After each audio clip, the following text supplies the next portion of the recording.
Hello there, thank you for joining me. My name is Grace Obomanu, and you're welcome to Victory Walk. On Victory Walk, we search the scriptures to find ways to live victoriously. And we've been on a study series titled Expressions of the Extravagance of God's Love.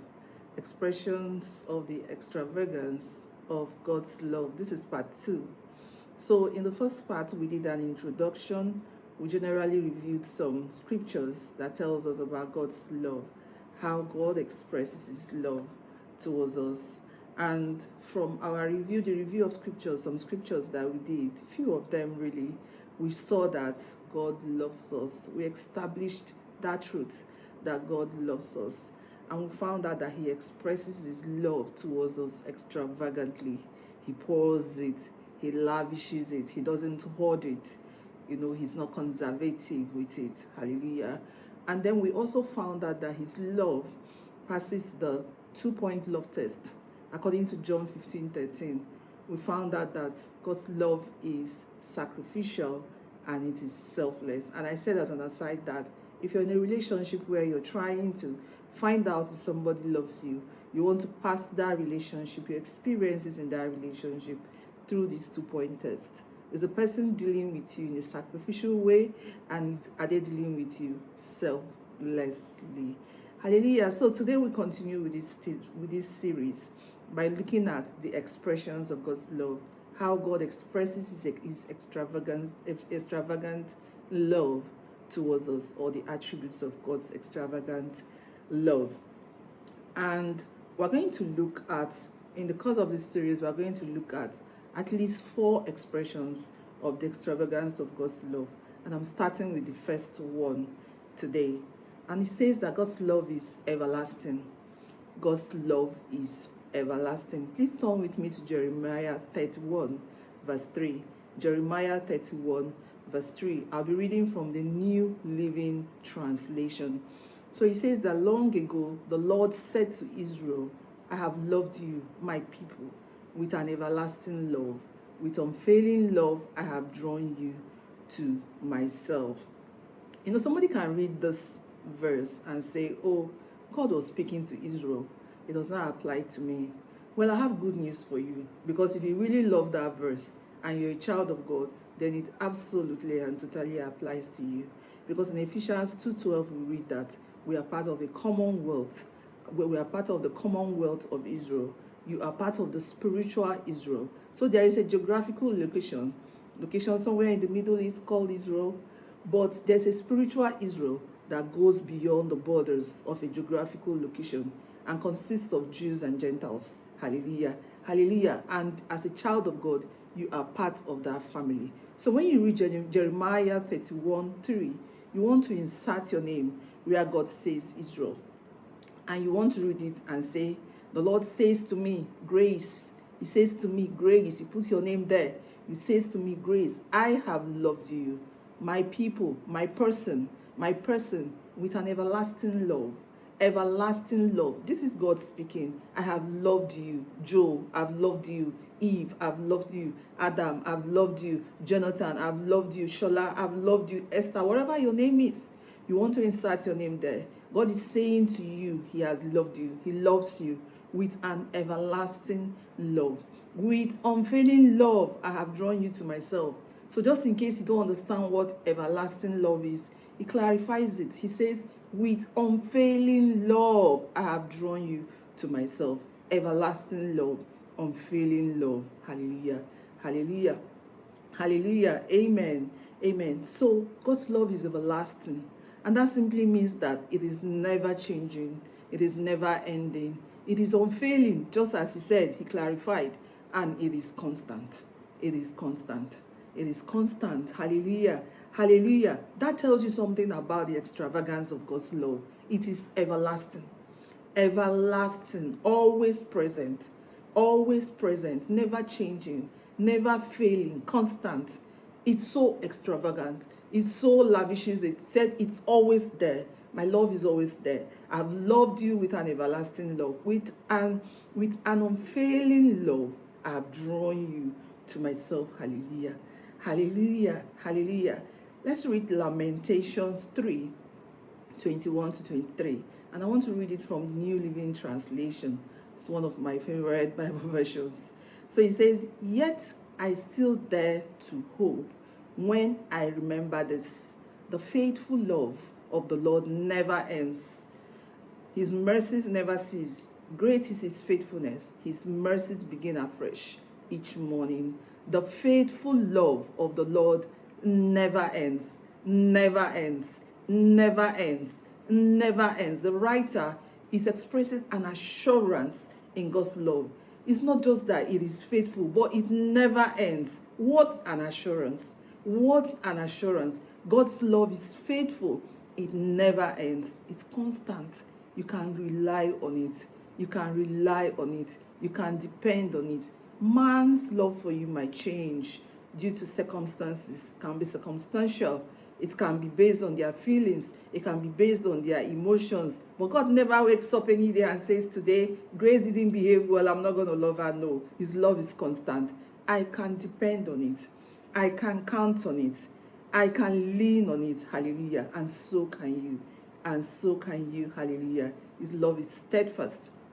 His love is loyal. His love is constant. Those are some of the synonyms of that word: faithful, constant, loyal, steadfast. Now read with me Psalm 33:22. Psalm 33:22. Also from 22, also from the New Living Translation. It says, "Let your unfailing love surround us, Lord, for our hope is in you alone." So the psalmist also recognizes that God's love is unfailing. God's love is constant, unfailing, and never changing. You know, somebody can listen to me the way I've been talking about God's love, and the person says, "Grace, you sound so confident about God's love. Why are you this confident? Why are you this convinced about God's love?" Because I have come to know God's nature. I've come to understand God's nature. And I read it from scriptures. I read it from scriptures. You can also find it. 1 John 4:8. 1 John 4:8. It says, "He who does not love does not know God, for God is love." For God is love. 1 John 4:16. And it says, "And we have known and believed the love that God has for us. God is love. And he who abides in love abides in God, and God in him." Awesome. Awesome verses of scripture. Awesome verses of scripture. God is love. God is love. And it's so interesting to even imagine that if I abide in love, I am abiding in God. If I abide in love, if I continue to relate in love, I continue to act in love, I continue to walk in love, I am abiding in God. So if I step out of love in my dealings, in my relationships, in my encounters with people, I've stepped out of God. I've stepped out of God, and that's not our portion. It's not going to be our experience, because this word we're reading today, one of the reasons we're reading it is to make us know and understand that a step away from love is a step away from God, and we don't want to step away from God. Hallelujah. But our point still remains that God is love. Love is his essence. Love is who he is. Love is his essence. Love is who God is. So he can't be any other way. If that is the way he is, love is his essence, love is who he is, and he is the same yesterday, today, and forevermore. He is the everlasting Father. He is the never-changing one. Then it's not difficult to understand that his love will be everlasting. His love is everlasting.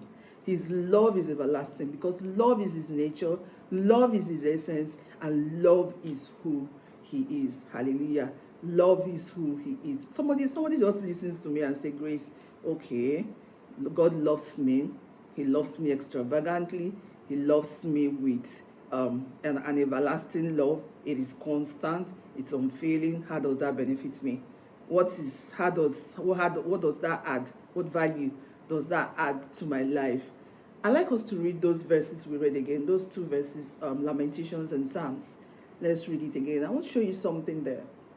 Lamentations 3:21 to 23, again from the New Living Translation. It says, "Yet I still dare to hope when I remember this. Yet I still dare to hope when I remember this. Yet I still dare to hope when I remember this. What is he remembering? What did he remember? The faithful love of the Lord never ends. His mercies never cease. Great is his faithfulness. His mercies begin afresh each morning. Talks about God's love. Talks about his mercies. Talks about his faithfulness. So the one we are interested in as per today, right now in this study, is his faithful love. It will never end. So even in hopeless situations, because if the writer is saying, yet I still dare to hope, then he must have been faced with hopeless situations. He must have been faced with difficult situations. He must have been faced with challenging situations. And he says, concludes that, yet, in spite of all this, despite my experiences, despite the things I'm seeing, despite the things I'm experiencing, despite the difficulties and the hardships, I still dare to hope. I still dare to hope. And the reason I still dare to hope is that the faithful love of the Lord, it never ends. The faithful love of the Lord, it never ends. The faithful love of the Lord, it never ends. So I can hope.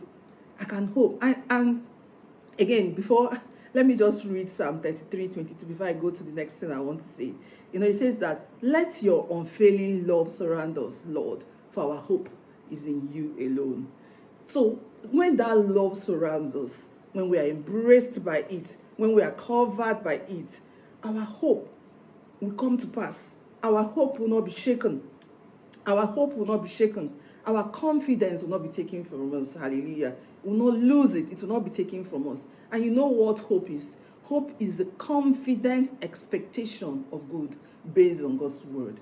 Hope is the confident expectation of good based on God's word. So that thing I'm expecting in the future, I will hold on to it tightly. I will hold on to it firmly. I will not let it go. I will not let it drop. I will not let my grip on it be loose, because I know that God's unfailing love surrounds me. Yet, I still dare to hope. Yet, I still dare to hope. Yet, I still dare to hope. And my brothers and my sisters, it doesn't matter what you're going through. God's got your back. God's got your back.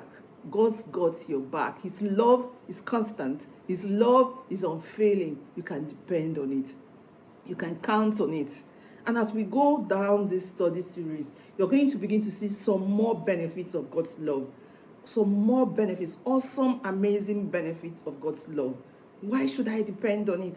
Why should I hope in it? What will come out of it for me? What will be the end result for me? What will be the end result for me? Because that expectation that I have, that is hope, that I've defined as hope, it tells me that it will surely come to pass. It will surely come to pass. It will surely come to pass. Whatever that expectation is, as far as you have placed your love on God, Psalm 91, He will deliver you. You have placed your love on God, He will deliver you. Psalm 91, I think that's the last verse. Because He has placed His love upon me, therefore I will deliver him. And it's God saying that. And because of His love surrounds us, and because we remember His love, we can hope. We can still dare to hope. And that hope will not be in vain. That hope will not be in vain. The hope that we are talking about, which is the hope that is based on God's word, it doesn't change. It doesn't disappoint. It doesn't fail. And that's what we read in Romans 5:5. Romans 5:5 says, and this hope will not lead to disappointment, for we know how dearly God loves us. So it's coming out again. The confidence of hope is God's love. The confidence of hope is God's love. Hallelujah. Because He has given us the Holy Spirit to fill our hearts with His love. We know that God loves us. We know that God loves us. So this hope that we are hoping, that expectation, it will not fail. It will not fail. We will not be disappointed. We will not be disappointed. Hallelujah. My dear friend, God loves us. God loves you. God loves you extravagantly. His love passes the 2-point test. It is steadfast. It is selfless. It's all for your good. Hallelujah. It's all for your good. And He pours that love extravagantly. That love is everlasting, firmly rooted, never changing, you can depend on it. No matter the difficulties and the circumstances that you're going through, no matter what is coming at you right now, as far as you know that God loves you, you can hold on to that. You can hold on to it. You can hold on to hope. You can hold on to an expectation of good, that God will bring a good end. God will bring a good end. God will bring a good end. God will bring a good end. And your expectation as a righteous man, it will not fail. Hallelujah. Thank you for joining me today. And I really hope you can join me in subsequent parts of this study series. It's going to be a blessing, awesome blessing to you. So see you next time. And bye-bye.